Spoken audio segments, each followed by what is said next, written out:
चलते हैं अपनी स्टोरीज की तरफ।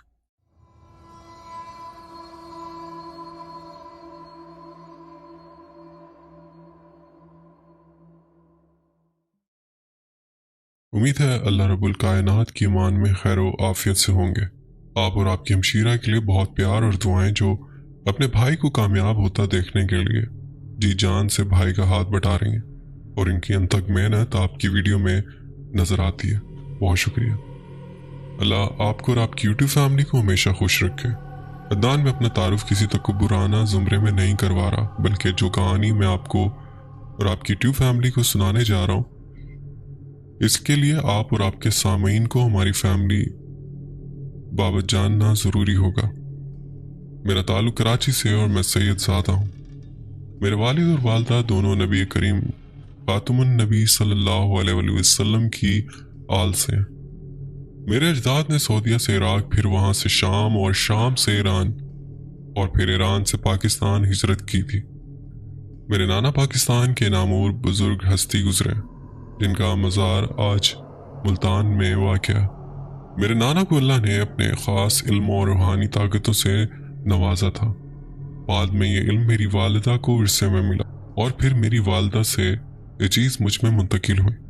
जैसे ना नज़र आने वाली मखलूक का एहसास हम इंसानों पे खौफ तारी कर देता है, मैं उस मखलूक को होश की उम्र से इंसानी आँख से देखता आ रहा हूँ। शुरू में बहुत सहमा सहमा और डरा डरा रहता था, अलबत्ता वक्त के साथ साथ मुझे भी इस ना नजर आने वाली मखलूक की आदत हो गई है। आज जो कहानी मैं आपको सुना रहा हूँ, ये बात 2011 की है। मेरे बाबा, जो खुद पेशे के लिहाज से बिल्डर हैं और कंस्ट्रक्शन का काम करते हैं, इन्होंने हमारी फैमिली के लिए अपनी बसात के मुताबिक एक खूबसूरत 2 मंजिला इमारत तैयार की, जिसकी तामीर मुकम्मल होने के बाद जब हमारी फैमिली वहां मुंतकिल हुई तो तमाम खानदान को दावत पर मदऊ किया गया। मेरे नाना मरहूम भी उस दावत का हिस्सा थे। दावत होने के बाद रात में वो हमारे यहाँ ठहरे और इन्होंने मेहमानों के जाने के बाद अम्मी से कहा कि आप सब लोग कुछ दिनों के लिए इस घर को छोड़ दें। यहाँ आप लोगों के अलावा दूसरी मखलूक भी है, जिनमें अच्छे और बुरे जिन्नात दोनों हैं। बुरे लोग आप लोगों के आने से शदीद परेशान हैं, जबकि अच्छे आप लोगों की आमद से एहतरामन खुद ही जाने का इरादा रखते हैं, मगर वो बुरे जिन्नात आपको एज़ा ना पहुंचाएं। उस वजह से अब तक रुके हुए हैं। अम्मी ने ये बात मेरे बाबा को बताई, जो नाना और उनकी फिक्र से अच्छे से वाकिफ थे। लिहाजा बाबा बिना किसी बहस के फौरी हम सबको लेकर कुछ दिनों के लिए ताया के घर आ गए। पीछे नाना ने क्या किया वल्लाह आलम, उस सब से मैं आज भी बेखबर हूँ। अलबत्ता जब हम एक हफ्ता बाद हम सब अपने घर लौटे तो नाना ने अम्मी और बाबा को सख्ती से ताकीद की थी, इस इमारत की छत के बाएं जानिब का जो आखिरी हिस्सा है, वहाँ गैर जरूरी किसी सूरत नहीं जाना, और अगर जाना भी जरूरी हो तो कम से कम बच्चों को नहीं भेजना। ये तमाम बातें मैं बैठकर सुन रहा था। मैंने अम्मी से पूछा तो इन्होंने तफरी में कहा, जाकर खुद देख लो कि तुम्हारे नाना क्यों मना कर रहे हैं। मैंने कहा कि जब नाना सख्ती का इजहार कर रहे हैं, इसका मतलब है मामला हमारी बसात से परे ही होगा। खैर 2 साल हमने सुकून से गुजारे।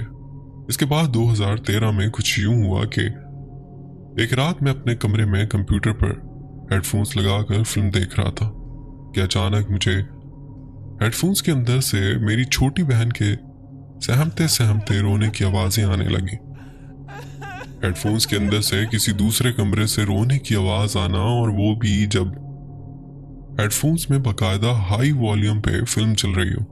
ये नामुमकिन सी और अकल में ना आने वाली बात है, मगर मैं ये आवाज उस तरह सुन रहा था जैसे मेरी छोटी बहन मेरे कान के पास रो रही हो। मैं फौरन उसके कमरे की जानिब भागा तो क्या देखता हूँ कि इस कमरे में मौजूद अटैच वॉशरूम के दरवाजे पे एक औरत खड़ी है, जिसके लंबे स्याह तेल वाले घुंघराले बाल उसके मुंह पे आए हुए थे। उसने स्याह रंग के मर्दाना घेर वाली शलवार कमीज पहन रखी थी, आस्तीन चढ़ाए हुए थे और हाथों में कड़े पहन रखे थे। मैं कुछ सेकंड के लिए उसे खड़ा होकर देख ही रहा था कि मुझे उसके मुंह पर आए बालों के पीछे हल्की सी उसकी हैरत ज़दा फटी आंखें नजर आईं। शायद वह हैरान थी कि मैं इसे कैसे देख पा रहा हूँ। और कुछ सेकंड में वो धुआं बनकर मेरी आंखों से उछल हो गई। इतने में नजर घुमाकर जब मैंने अपनी छोटी बहन को देखा तो इसने अपनी टांगे फोल्ड करके अपना मुंह अपने घुटनों में दबाया हुआ था और वो रो रही थी। मैंने कमरे की लाइट जलाई और इसके पास जाकर बैठ गया कि क्या हुआ, क्यों रो रही हो। वो फौरन मुझसे झपट कर रोने लगी। वो बहुत बुरी तरह से डरी हुई थी। मैंने उसे दिलासा दिया और पानी पिलाकर इसके साथ ही लेट गया। जब वो थोड़ा संभली तो इसने कहा कि मैं पिछले 2-3 हफ्तों से ख्वाब में एक औरत को देख रही थी। इसने मुकम्मल वही हुलिया बताया और साथ ही ये बताया इसके माथे पे लाल लंबा टीका भी लगा हुआ है जो मुझे जबरदस्ती कहीं ले जाने की कोशिश करती है। लेकिन आज उस औरत को मैंने जागती आंखों से अपने सामने देखा। वो मेरे बाल सहलाते हुए कह रही थी चले। मैं मामला समझ चुका था। ये उस औरत की बात कर रही है जिसे अभी मैंने देखा था। मैं फौरन अम्मी के कमरे की जानिब गया और इन्हें उठाकर इशारा किया मेरे पीछे आए। जैसे ही अम्मी कमरे से बाहर आई तो मैंने लॉन्च में खड़े होकर इन्हें सारा मामला बताया। फिर अम्मी और मैं साथ ही बहन के कमरे में गए। अम्मी ने उसे दम किया और डांटा कि तुम रात में हॉरर ड्रामे फिल्में देखती हो, ये उसका नतीजा है। फिर कुछ देर इधर उधर की बातें करते हुए अम्मी ने अचानक बहन से कहा कि बताओ तुम छत पे क्यों गई थी। ये सुनते ही मेरे कान खड़े हो गए और मेरे दिल में खौफ की लहर उठी। अम्मी बोलती हैं कि कुछ दिन पहले। बहन कहती है मैं तो अक्सर जाती रहती हूँ। फिर अम्मी कहती हैं मैं छत की उस खास हिस्से की बात कर रही हूँ जहां मैंने मना किया था कि नहीं जाना। फिर मेरी सिस्टर कहती है मैं तो नहीं गई वहां, आप क्यों पूछ रही हैं, क्या ये सब उस वजह से हुआ है मेरे साथ। अम्मी कहती हैं अरे नहीं पागल, मैं तो वैसे ही पूछ रही हूँ। हाँ वहां कुछ दिन पहले मैं गई थी। मेरे कमरे का एसी ठीक से कूलिंग नहीं कर रहा था तो मैंने सोचा कि छत पर जो एसी का आउटर है धो लूं। वो उसी खास जगह रखा हुआ है जहां आपने मना किया था। उनकी हालत काफी खराब थी तो मुझे लगा शायद इसलिए कूलिंग नहीं हो रही, मगर मैं वहां दिन में गई थी। अम्मी उसके बाद वहीं बहन के साथ सो गई और मैं अपने कमरे में आकर सो गया। अगली सुबह ही अम्मी ने तावीज बहन को दिया कि इसे हमेशा पहनकर सोना और सिर्फ रात में ही वॉशरूम पहनकर जाना, दिन में नहीं। अदनान मैं यहाँ एक बात बता दूं, मेरे नाना का विसाल 2012 में हो चुका था और हमें नहीं मालूम था कि उनके उन मखलूकात के साथ क्या मामला तय पाए थे। कुछ दिन तक बहन को वो ख्वाब आना बंद हो गए और मामलात मामूल के मुताबिक हो गए। अलबत्ता कुछ दिन बाद मैं रात के दूसरे पहर लॉन्च में रखे सोफे पे बैठकर मोबाइल इस्तेमाल कर रहा था कि मुझे ऐसा महसूस हुआ जैसे हमारे फ्लोर का लकड़ी का मरकजी दरवाज़ा खुला। मैं उसे वहम समझा मगर कुछ ही सेकंड में मेरा जिस्म भारी होने लगा। मेरी ये कैफियत तब तक होती है जब मेरे आसपास कोई गैबी मखलूक हो। मैं दबे पांव लॉन्च से निकलकर दाएं जाने बहन के कमरे की तरफ मुड़ा तो देखा वही औरत उसी हुलिया में बहन के कमरे में झांक रही है। ये देखते ही मैंने अम्मी को चीख कर आवाज दी तो वो औरत गुस्से से मुड़कर मुझे देखने लगी और फौरन गायब हो गई। अम्मी बाबा और मेरे बड़े भाई सब मेरी आवाज सुनते लॉन्च में आ गए तो मैंने इन्हें बताया वही औरत फिर आई है। अम्मी ने मुझे कहा वो अब तुम्हारे बहन को नुकसान नहीं पहुंचाएगी, तुम परेशान ना हो। इस वाक़े के बाद मुझे उस घर में बहुत अजीबो गरीब महसूस होने लगा। कभी बैतुल खला जाऊं तो कमोड शदीद गलाजत से भरा होता, कभी रात में सो रहा हूं तो अचानक सांस उखड़ने लगता, तो कभी बैठे बैठे अपने अंदर शदीद जंग महसूस करता, जैसे दो मुखालिफ ताकतों ने मेरे जिस्म की मैदान जंग बना रखा हो। और कभी कभार रात में मेरे कमरे में हसीन तरीन बुरहाना लड़की नजर आती। अब मुझे भी रात में मुसलसल वही ख्वाब आने लगते जो मेरी छोटी बहन को नजर आते थे, लेकिन मेरे ख्वाब का हवाल थोड़ा मुख्तलिफ होता था। मैं ख्वाब में देखता हूँ कि मैं कितनी तंग गली में मौजूद हूँ जिसके दोनों तरफ में पुरानी बोसीदा हालत में सालों से बंद दुकानें और आसपास कूड़ा कचरा फैला हुआ है और वो गली गुप अंधेरा और मनहूसियत में गरक है। मैं उस गली से निकलने का रास्ता देख रहा होता हूँ कि कहीं से निकलने की कोई राह मिले। इतने में ख्वाब ही में मुझे नजर आता है वही औरत मेरे सामने खड़ी है और मुझे कह रही है आओ मेरे पास। मैं खौफ से आगे पीछे देखता हूँ तो उस औरत के बिल्कुल पीछे एक सीढ़ी है जहाँ ऊपर हल्की रोशनी है। मैं उस खौफनाक शक्ल वाली डायन औरत को क्रॉस करके ऊपर सीढ़ी पर चढ़ने लगता हूँ तो वो मेरा पाँव पकड़कर नीचे खींचने लगती है, मगर फिर अचानक सामने रोशनी में एक चारपाई नजर आती है जहाँ मेरी अम्मी बैठकर कहती हैं मेरे पास आ जाओ। और जैसे मैं खुद को खींचते रगड़ते अम्मी की चारपाई तक पहुंचता हूँ वो मुझे छोड़ देती हैं और जब मैं मुड़कर उसे देखता हूँ तो वो गुस्से से मुझे देखकर अपने पास खड़े मेरे बाबा बहन और बड़े भाई को देखकर खौफनाक हंसती है। ये ख्वाब मुझे मुसलसल आने लगे और फिर कुछ दिन बाद मेरे बड़े भाई का एक्सीडेंट हो जाता है। इसके हाथ पांव की हड्डियां, इसके दांत और दिमाग की हड्डी पूरी तरह मुतासिर होती है। अभी उस कुर्ब से गुजरे थे कि बाबा को कारोबार में शदीद नुकसान हो जाता है और बाबा के बाद मेरी बहन को भी लेंस लगाने से आंखों की बिनाई चली जाती है। लेंस तो फकत बहाना था, हकीकत से मैं आशना था। मैंने अम्मी को अपने ख्वाब के मुताल्लिक सब बताया। वो डायन औरत घर में बाकी सबको नुकसान पहुंचा चुकी थी। अब अम्मी शदीद परेशान हो रही थी कि एक रात अम्मी के ख्वाब में नाना तशरीफ लाए और कहा बेटी परेशान क्यों हो? तो अम्मी ने कहा कि बाबा जान मुझे भूख लग रही है मगर मेरे पास खाने को कुछ नहीं। नाना ने कहा कि तुम एक काम करो, अपने बेटे यानी मुझे लेकर अंदर सिंध में मौजूद जलाली शाह के मज़ार जाओ और वहाँ के गद्दे नशीन सैयद मेहरबान शाह को मेरा सलाम दो और कहना मुझे भूख लग रही है, मेरी मदद करो। अम्मी ने मुझसे उस ख्वाब का जिक्र किया और रवानगी का हुक्म दिया। उस ख्वाब के अगले दिन ही अम्मी और मैं सिंध जलाली शाह के मज़ार पर रवाना हुए। वहाँ पहुंचे तो सैयद मेहरबान शाह साहब का पता करने लगे और इस तरह ढूंढते फिरते उनके हुजरे तक पहुंचे। उनके खिदमत गुजारों ने रोक दिया कि अंदर जाना मना है। अम्मी ने कहा मुझे उनसे ज़रूरी काम है। उन्होंने कहा कि बाबा जी यहाँ किसी से मुलाकात नहीं करते। फिर अम्मी ने उनसे कहा कि अच्छा आप एक काम करें, नहीं बस जाकर इतना कहें कि फलां यानी मेरे नाना की बेटी आई है, उनकी जानिब से सलाम अर्ज कर रही है। वो खिदमत गुजार अंदर गया। कुछ सेकंड के बाद वो बाबा जी खुद तशरीफ लाए। अम्मी और मेरे सर पर शफकत का हाथ रखा और सीधा अपने घर ले गए।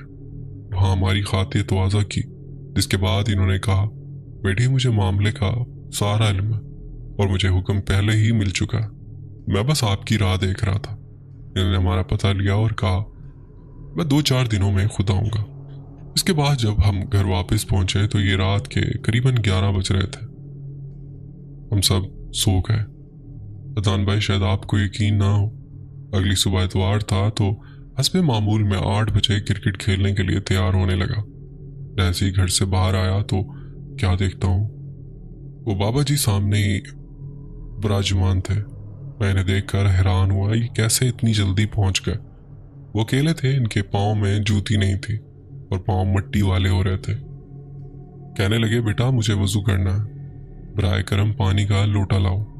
मैंने इन्हें वजू करवाया, अम्मी को बताया। वो घर में आते ही बहन के कमरे में दाखिल हुए और इसके सोफे पर बैठ गए। हमने चाय पानी का तकाजा किया तो इन्होंने इनकार किया कि मुझे जाना है और फिर अचानक बहन के कमरे से किसी शह को इन्होंने पकड़ा जो मैं और अम्मी भी देख नहीं पा रहे थे और इसे दोनों हाथों से खींचा, जिससे बकायदा हमें चीखें सुनाई दी और बाबा के हाथ खून आलूद होने लगे। और जैसे ही उन्होंने इस मखलूक के 2 हिस्से करके नीचे फेंका तो हमने हल्की सी झलक देखी। ये एक बड़े स्याह रंग के सांप की थी और फिर उस सांप को उसी जगह आग लग गई, जिससे कमरे में बहुत ही गंदगी बदबू फैलना शुरू हुई। इसके बाद इन्होंने भाई के कमरे का रुख किया, वहां भी यही अमल दोहराया। वहां भी हमें ऐसा महसूस हुआ कि कोई चीज बाबा ने चलाई है। इसके बाद जब वो मेरे कमरे में आए तो बाकायदा हमें आवाजें आई कि तुझे जलाली बाबा का वास्ता, मुझे जाने दो। बाबा ने कहा अब तूने बहुत देर कर दिया। तो फिर आवाज आई मेरे खानदान को आपने जला दिया, मुझे बख्श दे। तो बाबा ने कहा क्या तुझे तेरी हरकतों का अंजाम नहीं मालूम था? तो उसने कहा सब उनकी बेटी की गलती थी। उसने मेरे सोते बच्चे पे पानी फेंक कर उनकी नींद खराब की। खवातीन के मखसूस अयाम में आकर मेरे मर्द को लुभाया। मेरा मर्द इसकी वजह से मुझे मारता था मैं सिर्फ इस लड़की को मारना चाहती थी, लेकिन उसकी माँ और भाई ने मुझे गुस्सा दिलाया, अपनी तरह तरह की पढ़ाइयों से मुझे अजियत दी, जिसके बाद मैंने हर मुमकिन कोशिश की इन्हें किसी तरह गलाजत में लाकर नुकसान पहुंचाऊं, क्योंकि इनकी पाकीज़गी से ही ये हमेशा मुझसे बच जाते थे। तो इनका गुस्सा मैंने इनके बाकी घर वालों से निकाला। तो बाबा ने कहा कि तूने इनका बहुत नुकसान किया, अब तेरा वक्त भी आ चुका। और फिर उस औरत को भी इन्होंने जलाया, जिसकी चीखें और जलता जिस्म हमने अपनी आंखों से देखा। इसके बाद बाबा ने अम्मी से कहा कि बेटी उस घर को मुकम्मल गुस्ल दें, आयत करीमा का व्रत करवाएं और अपनी बेटी को 7 जुमेरात रात तक जलाली शाह के मज़ार पर लाएं। इसके बाद इन्होंने शहादत की उंगली से मेरे घर के बाहर मिट्टी से क्रॉस बनाया, जिससे मैं समझ गया था आने से पहले इन्होंने हिसार बांध कर घर में मौजूद मखलूक को अंदर ही कैद कर लिया था। और फिर मेरी बहन को जब 7 जुमेरात मुकम्मल हुए तो बाबा ने कहा अब इनकी आंखों का ऑपरेशन करवाएं। इसके बाद हमने कराची आके बड़े और मारू अस्पताल से बहन का ऑपरेशन करवाया। बहन ने बताया कि उसने दौरान ऑपरेशन देखा कोई बुजुर्ग उसकी आंखों की सर्जरी कर रहे हैं। उसके बाद मेरे बाबा का काम और भाई सब ठीक हो गया अल्हम्दुलिल्लाह। उम्मीद है अदनान भाई आपको मेरी कहानी पसंद आएगी, अपने चैनल पर लाजमी शेयर कीजिएगा। आखिर में एक चीज़ बता दूं, आपकी अक्सर कहानियों में आपके सुनने वाले अपने साथ हुए वाक़यात में जिक्र करते हैं कि जब भी वो रात में सफ़र करते या किसी वीरान जगह से गुजरते हैं तो उन्हें वहाँ एक चीज़ नज़र आती जो देखते ही देखते बड़ी होने लगती है। ये जिन्नात की एक किस्म है जिसे छलावा कहा जाता है, यानी आंखों का धोखा देने वाली चीज़। ये जिन कभी भी इंसान को डायरेक्ट नुकसान नहीं पहुंचा पाता, लिहाजा ये खतरनाक शक्लों में आकर या साइज में बड़ा छोटा होकर या आधा इंसान आधा किसी जानवर की शक्ल इख्तियार करके सिर्फ खौफ पैदा करता है। अगर इनसे पाला पड़े तो थोड़ा सा इंसान बहादुरी का मुजाहरा करे, ये भाग जाते हैं। बहुत शुक्रिया, आपने अपनी स्टोरी हमसे शेयर की। बढ़ते हैं एक और स्टोरी की तरफ।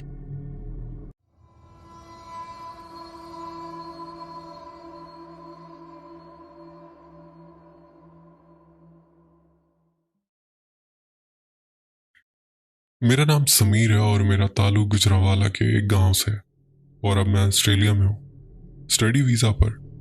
बगैर वक्त ज़ाया किए मैं आपको अपने साथ हुआ एक वाक़या शेयर करूँगा। सबसे पहले मैं आपको अपने गांव और शहर के दरमियान रास्ता समझाता हूँ। 2 रास्ते पड़ते थे, एक रास्ता बिल्कुल कब्रिस्तान के दरमियान से गुजरता है और दूसरा नहर के साथ साथ। मैं आपको इसकी तस्वीरें भी शेयर करूँगा। ये बात 2020 की है। मेरे 9वीं जमात के इम्तिहान चल रहे थे और पूरी सर्दियां थी। आपको पता होगा कि सर्दियों में पंजाब गुजरावाला की तरफ कितनी धुंध होती है। मैं अपने गांव से 14 किलोमीटर दूर एक शहर पढ़ने के लिए जाया करता था। हमारे जो सर थे वो गुजरावाला बोर्ड में बहुत मशहूर थे, सर मलिक अरशद। शायद बहुत से लोग जिनका ताल्लुक गुजरावाला से इन्हें उनका पता होगा। हमारी क्लास में 3 ग्रुप्स बने हुए थे, सी ग्रुप, ए ग्रुप और A+ ग्रुप। मैं अल्हम्दुलिल्लाह A+ ग्रुप में था। अब जब मैं ये वाक़या आपको बता रहा हूँ तो मेरे रोंगटे खड़े हो रहे हैं और जिस्म में एक लहर पैदा हो गई है। अल्हम्दुलिल्लाह मुझे शुरू से ही दूसरी मखलूक़ात में बहुत दिलचस्पी रही थी। तो अदनान भाई कहानी पर वापस आते हैं। जैसा कि मैंने आपको बताया कि हमारी सर पूरे बोर्ड में मशहूर थे और इनकी क्लास का नतीजा हमारे टॉप में आता था। जब हमारे स्कूल की टाइमिंग सुबह 8:30 से दोपहर 2 बजे तक थी तो हमारे सर का ये असूल था कि एकेडमी लाजमी पढ़नी होती थी, चाहे वो A ग्रुप का बच्चा हो या C ग्रुप का। जिनका ताल्लुक हाई स्कूल से रहा होगा इन्हें पता होगा कि कुछ सरों का ये असूल होता है कि एकेडमी लाजमी पढ़नी है इनके पास ही। हमारी एकेडमी की टाइमिंग मगरिब से रात 10 बजे तक होती थी। अदनान भाई हमारे पेपर्स चल रहे थे और शायद आखिरी पेपर केमिस्ट्री का था। पेपर्स के दौरान सर A+ ग्रुप वालों को बहुत देर से छुट्टी देते थे, जैसे कि 12 या 12:30 के करीब, क्योंकि मैंने जिक्र किया है कि वो पूरे बोर्ड में बहुत मशहूर थे, इसलिए इन्हें अपनी क्लास का नतीजा बोर्ड में टॉप पर लाना होता था। दूसरे ग्रुप वालों को जल्दी छुट्टी हो जाती थी, लेकिन हमारी केमिस्ट्री का पेपर था और इस दिन बहुत ज़्यादा सर्दी और धुंध थी। सर हमें पेपर्स की तैयारी करवा रहे थे। सबको छुट्टी हो गई लेकिन A+ ग्रुप वाले ही रह गए, जिसमें 13 बच्चे थे, जिनमें से सिर्फ मेरा ताल्लुक देहात से था। बाकी सब शहर के थे। उस रात हमें तकरीबन 12:30 बजे छुट्टी हुई। रात को पेपर की तैयारी करवा कर सर ने मुझे कहा कि तुम यहाँ रुक जाओ हमारे घर, और सुबह यहीं से पेपर दे कर चले जाना। रात बहुत हो गई है और इस वक्त तुम्हारा जाना महफूज नहीं है। वो चोर डाकू वगैरह की बात कर रहे थे, क्योंकि उस दौरान गुजरावाला के देहाती इलाकों में बहुत चोरियां हो रही थी। मैं रुकने के लिए तैयार हो गया, क्योंकि मुझे भी चोरों वगैरह से डर लगता था, और मेरे पास मोबाइल भी था जो मैंने नया ही खरीदा था। फिर अचानक मेरे जहन में आया कि मेरे रोल नंबर स्लिप तो घर पर ही रह गई है। मैंने सर को बताया तो सर ने कहा कॉल कर लो, कोई पकड़ा देगा यहाँ आकर। फिर मेरे जहन में आया मैं किसको कहूँ। ये सोचकर मैंने फैसला किया कि अल्लाह का नाम लेकर निकलता हूँ, कुछ नहीं होगा। मैंने सर से कहा और मैं जाने लगा। सर ने भी कहा कि ठीक है बेटा, तुम्हारी रोल नंबर स्लिप नहीं है, अगर कोई सुबह सुबह नहीं पकड़ा सकता तो तुम जाओ घर। अब 1 बज चुका था। जैसा कि मैंने बताया, हमारा घर शहर से 14 किलोमीटर दूर था और रात के 1 बजे का वक्त था। मुकम्मल धुंध छा चुकी थी। मैं आपको कैसे बताऊं क्या मंजर था। जैसे ही मैं शहर से निकला और अपने गांव की तरफ गया तो कुछ भी नजर नहीं आ रहा था, धुंध की वजह से। यकीन करें, हद्दे निकाह बहुत कम थी। हमारे गांव को 2 रास्ते जाते हैं, एक नहर वाला रास्ता और दूसरा कब्रिस्तान वाला। दोनों काफी वीरान थे। मैंने दूसरे रास्ते का इंतखाब किया और रास्ते में एक छोटी पुलिस चौकी भी आती है, जहां अक्सर पुलिस का नाका लगा होता है। जैसा कि मैंने बताया कि चोर वगैरह की वजह से तो इन्होंने मुझे रोक लिया। सर्दी बहुत ज्यादा थी और वो गाड़ी की लाइट ऑन करके गाड़ी के अंदर ही बैठे थे। पुलिस वाले एकदम बाहर निकले और मुझे रोक लिया। पूछा बेटा, इतनी रात को कहाँ से आ रहे हो और कहाँ जा रहे हो? मैंने कहा अंकल, एकेडमी से आ रहा हूँ, सुबह हमारा बोर्ड का पेपर है और उसकी तैयारी करके आ रहा हूँ। उसको एकदम गुस्सा आया और गुस्से में बोला, इस वक्त कौन सी एकेडमी खुली होती है? उसको मुझ पर शक हुआ। उसने मेरा बैग चेक किया और मुझसे पूछने लगा, किस गांव से हो और किस सर के पास एकेडमी पढ़कर आ रहे हो? अदनान भाई, पहले तो वो बहुत गुस्से में आया, फिर जब उसने बैग चेक किया और किताबें वगैरह देखी तो नॉर्मल हो गया। मैंने बताया मैं उस गांव में जा रहा हूँ और ये मेरे सर का नाम है जो बहुत मशहूर थे। तो इसने फौरन सर का नाम सुनकर पहचान लिया और कहा, जाओ बेटा और ध्यान से जाना। अदनान भाई, आधा सफर तकरीबन तय हो गया था और अब कब्रिस्तान आने वाला था। मुझे पहले तो डर नहीं लगता था, लेकिन वो मंजर ही ऐसा था कि दिमाग में एक खौफ सा बैठ गया। कुछ नजर नहीं आ रहा था। आगे कब्रिस्तान से पहले एक गांव पड़ता है। मैं वहां रुका, गांव के बीच में। जो कुछ मुझे आता था मैंने पढ़ा, आयात वगैरह, और अपने ऊपर फूंका और दोबारा चल पड़ा। जैसे ही मैं कब्रिस्तान के अंदर दाखिल हुआ, मुझे ऐसा लगा मेरी बाइक भारी हो गई है, जैसे बहुत ज्यादा वजन पड़ गया हो बाइक पर। और अचानक आवाजें आना शुरू हो गई, जैसे कोई किसी को मार रहा हो और वो रो रहा हो। वो ज्यादा चीखें मार मार कर। जैसे ही ये आवाजें मैंने सुनी, मैं अपने होश खो बैठा। कुछ समझ नहीं आ रहा था और ना ही कुछ नजर आ रहा था धुंध की वजह से। जैसे ही मैं कब्रिस्तान के बीच में पहुंचा, मेरी बाइक के आगे से एक चीज गुजरी, वुप करके, जिसका लिबास काला था और रोशनी की रफ्तार से गुजरी। मैं पहले ही अपने होश आवाज खो बैठा था, बस मुझे कब्रिस्तान से निकलने की लगी हुई थी। जैसे ही वो चीज गुजरी, किसी के रोने की आवाज आने लगी और रोते रोते किसी ने मेरा नाम लिया, समीर। यकीन करें, मैं वहीं बेहोश हो गया। फिर मेरी आंख खुली सुबह के 5 बजे। आपको पता है कि गांव वगैरह में दूध वाले सुबह सुबह उठ जाते हैं और लोगों के डेरे पर जाकर दूध पहुंचाते हैं। तो मुझे कोई दूध पहुंचाने वाला उठा रहा था। जब मेरी आंख खुली तो मैं कब्रिस्तान में पड़ा हुआ था और वो मुझे उठा रहा था। मैं इसे देखकर एकदम से उठा और भागना शुरू कर दी। उसने मुझे पकड़ा और तसल्ली दी और कहा कि मैं दोधी हूं, गांव में दूध बेचने वाले को दोधी कहा जाता है। तो वो मुझसे कहता है मैं दोधी हूं। मुझे थोड़ा हौसला हुआ।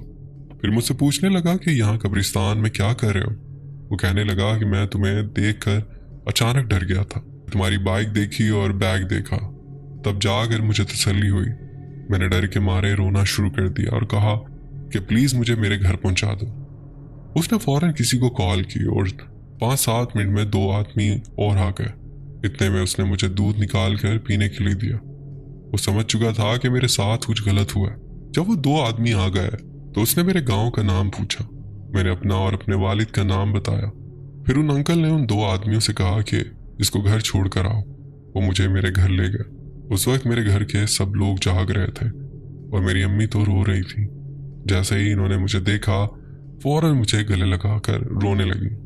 मेरी बहन ने मेरी अम्मी को पकड़ा और तसल्ली दी। वो इसलिए परेशान थी कि मैं घर वापस नहीं आया। और जब इन्होंने सर को कॉल की तो सर ने बताया कि मैं रात को 1 बजे ही निकल गया था। फिर वो थोड़ा नॉर्मल हुई, लेकिन मैं अपने होशो हवास में नहीं था। और मेरा बड़ा भाई इमाम मस्जिद को बुलाने चला गया। वो इमाम साहब आ गए। इन्होंने मुझ पर दम किया। मैं थोड़ा नॉर्मल हुआ। इमाम साहब सैयद थे। वो सब कुछ समझ गए कि मेरे साथ क्या हुआ है। इन्होंने पानी मंगवाया, एक गिलास पर कुछ पड़ा और मुझे पीने को दिया। मैं आहिस्ता आहिस्ता नॉर्मल होता गया। फिर मैंने घर वालों को सारा वाकया बताया कि मेरे साथ क्या हुआ। इसके बाद इमाम साहब ने मुझे एक तावीज़ पहनने के लिए दिया। मैंने वो पहना और अल्लाह का शुक्र है कि उसके बाद कुछ नहीं हुआ। ये मेरी कहानी थी। उम्मीद करता हूँ कि आप अपनी हॉरर स्टोरी फैमिली से लाजमी शेयर करेंगे। बहुत शुक्रिया, आपने अपनी स्टोरी हमसे शेयर की। बढ़ते हैं एक और स्टोरी की तरफ।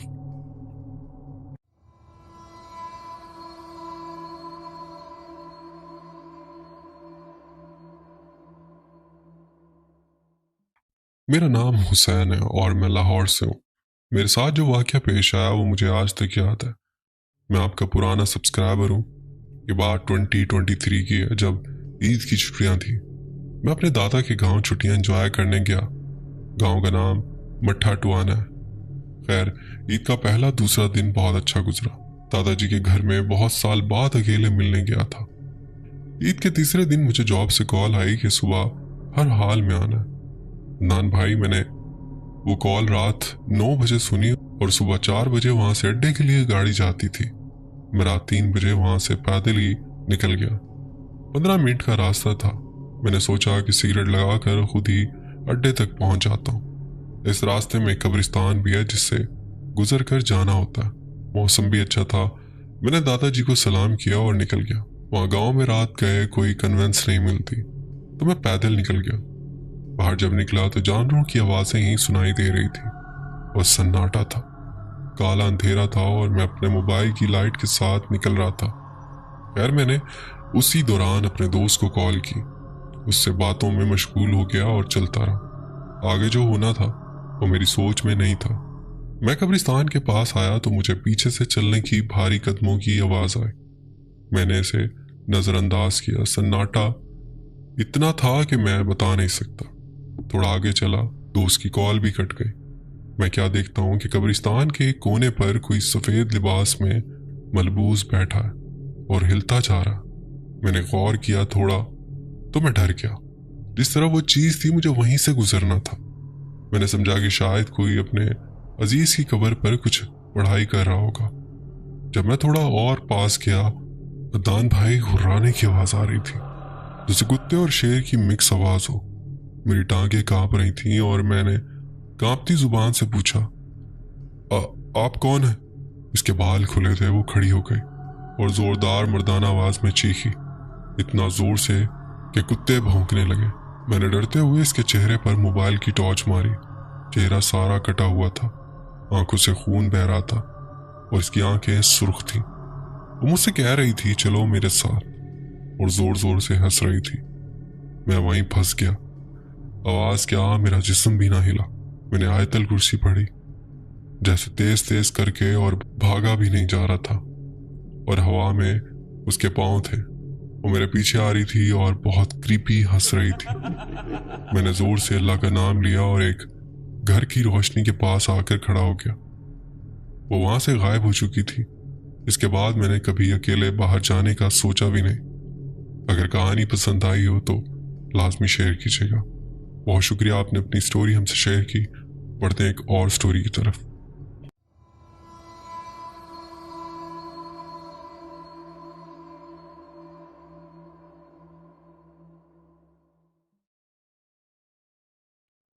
मेरा नाम अलीज़ा है और मैं कराची से हूँ। जबकि मेरी पैदाइश की जगह इस्लामाबाद रावलपिंडी है। आज जो मैं आपसे अपनी कहानी शेयर कर रही हूँ ये रावलपिंडी की है। मैं आपकी बकायदा लिसनर हूँ और मुझे आपकी कहानियाँ बहुत पसंद है। आपकी कहानियाँ सुने बगैर नींद नहीं आती। बहुत शुक्रिया। खैर, मैं आपसे एक कहानी शेयर करना चाहती हूँ। ये बात तब की है जब मैं बहुत छोटी थी। कहते हैं कि बचपन में बच्चों को कोई बात याद नहीं रहती, पर कुछ वाकयात ऐसे हो जाते हैं जो बंदे को मिट्टी के ढेर तक याद रहते हैं। मेरी उम्र तकरीबन 8 से 9 साल थी। मैं अपनी दादी अम्मी फुफ्फियों के साथ अपनी चची जो कि रावलपिंडी से हैं के घर गई। मुझे इस जगह का नाम तो याद नहीं अब, मगर वो रावलपिंडी का बहुत पुराना इलाका था जो अंग्रेजों के वक्त का था। उनका जो घर था वो एक कब्रिस्तान पर बनाया गया था और वो कब्रिस्तान भी अंग्रेजों के वक्त का ही था जो कि खत्म हो चुका था और फिर वहां घर बन चुके थे। दिन तो ठीक गुजरा। रात हुई। शाम में मेरी फुप्पो और मेरी चची की एक बहन छत पर गई और मैं भी उनके साथ गई। फिर मुझे नहीं मालूम कि ये लोग भी नीचे आ गए। मगरिब की अजान हो गई और अंधेरा छा गया। मुझे लगा शायद ये लोग अभी भी ऊपर है और मैं आधी सीढ़ियों पर गई। सामने ही एक कोना था और फिर उल्टे हाथ की तरफ छत थी। मैं वहीं सीढ़ियों पर खड़ी होकर अपनी फुफ्फी और अपनी चची की बहन को आवाज देने लगी। मेरे बिल्कुल सामने जो कोना था वहां मैं क्या देखती हूँ कि कोई बैठा है, घुटनों के बल, सर नीचे करके और हाथ बांध कर। जो भी था वो पूरा ब्लैक था। इसका चेहरा मुझे नजर नहीं आ रहा था अंधेरे में, और मैं कभी इसे देखूं और कभी उनको आवाज दूं। 3-4 दफा आवाज देने पर कोई जवाब ना आया। फिर मैं क्या देखती हूँ कि वो जो चीज बैठी हुई थी वो उठी और उठकर एक अजीब सी आवाज निकाली, जैसे और वो आवाज बहुत भारी और खौफनाक थी, जैसे वो मुझे जवाब दे रहा कि हाँ बोलो। मेरी तरफ आगे हुआ। जैसे ही मैंने उसे देखा मेरी चीख निकल गई और मैं सीढ़ियों से नीचे गिर गई और बेहोश हो गई। फिर पूरी 2-3 हफ्ते तक मुझे बुखार रहा। फिर बाद में उन्होंने बताया ये घर कब्रिस्तान पर बना हुआ है, या हमारे साथ भी बहुत कुछ होता है। कभी कोई औरत नजर आ जाती है और कभी यही ब्लैक चीज। ये मेरी एक छोटी सी कहानी है। पसंद आए तो शेयर कीजिएगा। तो दोस्तों, उम्मीद करता हूँ आज की स्टोरीज आपको पसंद आई होंगी। स्टोरीज पसंद आई हैं तो वीडियो को लाइक करना ना भूलिएगा, और अगर आप मेरे चैनल पर नए हैं तो चैनल भी सब्सक्राइब कर लें, बेल आइकन प्रेस करके ऑल का नोटिफिकेशन ऑन कर लें। इससे हो गई कि आप मेरी हॉरर स्टोरीज फैमिली का हिस्सा बन जाएंगे। अपना बहुत ख्याल रखिएगा, दुआओं में याद रखिएगा। मुझे दे इजाजत। मिलते हैं किसी और इंटरेस्टिंग स्टोरी में। अल्लाह हाफिज।